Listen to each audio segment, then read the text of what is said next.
There have been many reactions to the Palestinian massacre in Israel on October 7, 2023. The most bizarre and misguided ones are not those who have marched in Western capitals chanting, "Gas the Jews" and "Globalize the Intifada," but reactions from politicians who believe that a two-state solution will somehow improve the current situation and the decades-long Israeli-Palestinian saga for all parties involved. You could make the argument that politicians are just talking the talk to make it seem like they support what, in name, sounds like a great solution to a problem that just won't go away. But it appears that some politicians actually think a two-state solution will actually cure this cancer. Multiple advisors to U.S. President Joe Biden are reportedly working on all sorts of post-war plans for Gaza that lead to some sort of Palestinian state. Earlier this month, Israeli Prime Minister Benjamin Netanyahu apparently rejected a proposal from U.S. Secretary of State Antony Blinken that would have seen Saudi Arabia normalize relations with the Jewish state, in exchange for Israel agreeing to provide the Palestinians with a pathway towards statehood. If we were still in 1947, the year that the United Nations published its partition plan for Palestine, which recommended the creation of independent Arab and Jewish states, a two-state solution would make perfect sense. But the Arabs rejected that plan, waged several wars against Israel, and vowed its genocidal destruction for decades. I know some people don't want to talk about history or don't know about it, but this isn't America. The Middle East is a region steeped in history. Nowadays, it seems that the West is back to their old tricks, a failed approach to the Israeli-Palestinian conflict that revolves around getting to yes in the peace process without transforming Palestinian governance into being responsible and trustworthy.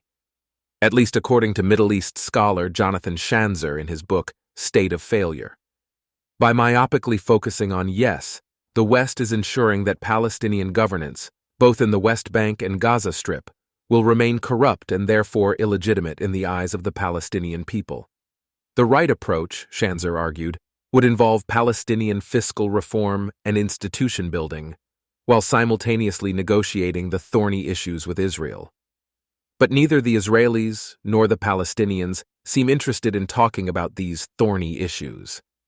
Going back to the 1990s, the Oslo peace agreements between Israel and the Palestinians were not so much about realizing a peaceful vision as they were the product of constructive ambiguity.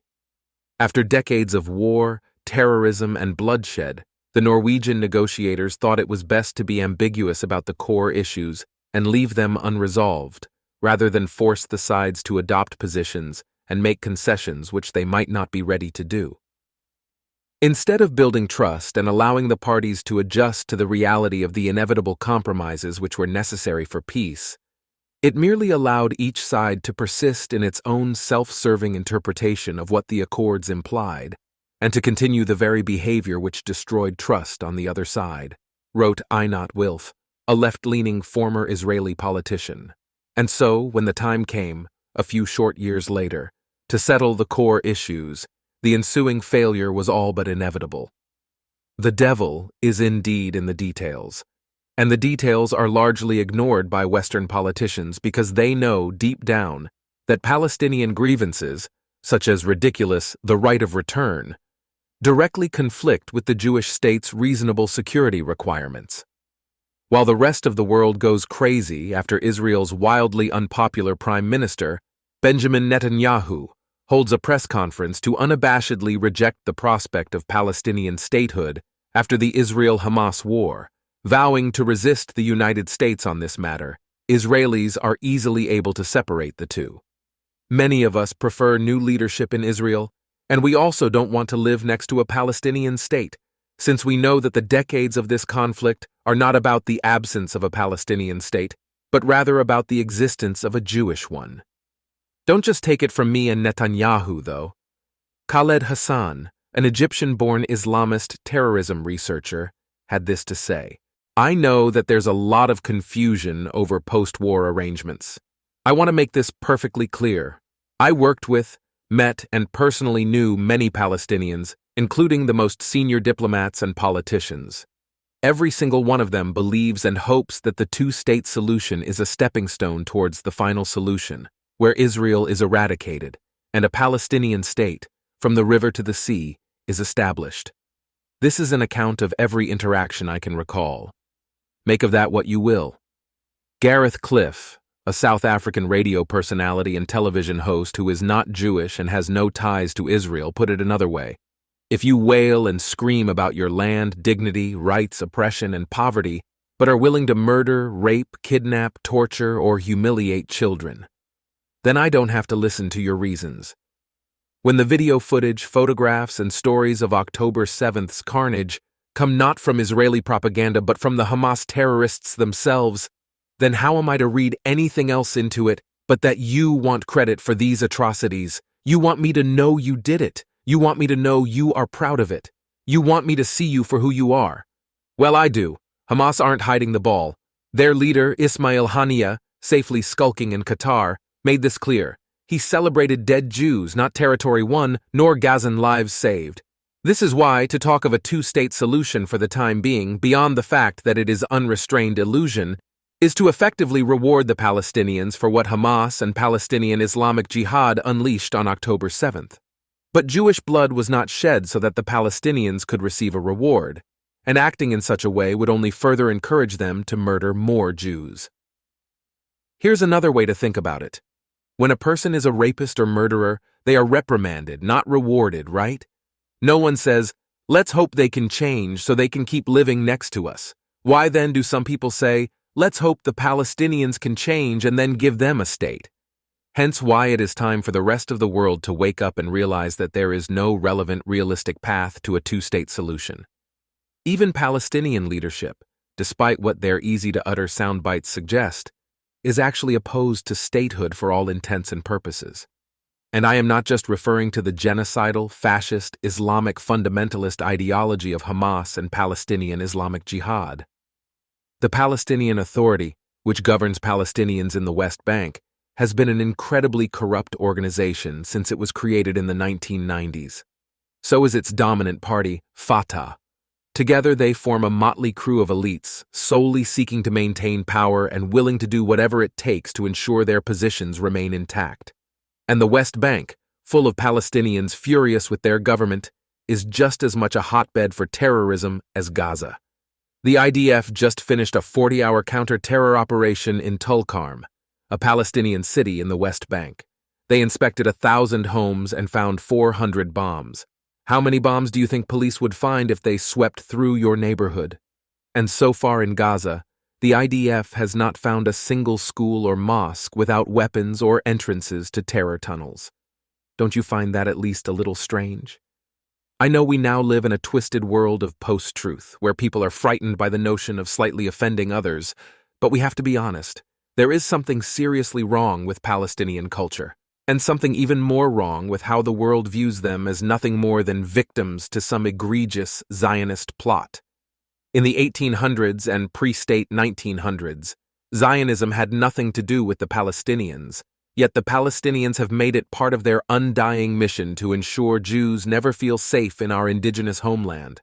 At any given moment, it is more important to the Palestinians that the Jews won't have their own state than it is for them to develop a successful, prosperous country alongside one for the Jews. The billions worth of so-called humanitarian aid that the Palestinians receive is predominantly used for continuing the struggle of liberating Palestine from the river to the sea than for its stated purpose. It seems to me that the time has come to put an end to all the stories of the poor Palestinians who constantly need to be helped, to be rehabilitated, to be built for them and given to them, as if they are unable to do anything without outside help from a compassionate world, wrote Einat Wilf. The Palestinians' only problem is destructive priorities and ideology, not a lack of capabilities. Presuming the Palestinians even want their own state, after living in Israel for 10 years, I cannot confidently say that they do. The time to advocate for one was before October 7th, not after it. Now, it is incumbent on them, not on Israel, to prove over a significant period of time that they can be true peace partner to Israel and a beneficial member of the Middle East. They have all the resources, all the connections, all the aid in the world, and the world's only refugee agency dedicated to a specific population. In the meantime, Antony Blinken and other Biden aides ought to stop wasting everyone's time with efforts to revive a two-state solution. Palestinian Authority President Mahmoud Abbas is weak, old, corrupt, extremely unpopular, and thus lacks a public mandate for major decisions. Hamas is a self-proclaimed Islamic resistance movement with an ideological program of Islam and the Quran as its constitution, claiming in its charter to be one of the links in the chain of struggle against the Zionist invaders, and that the day of judgment would not come until the Muslims fight and kill the Jews.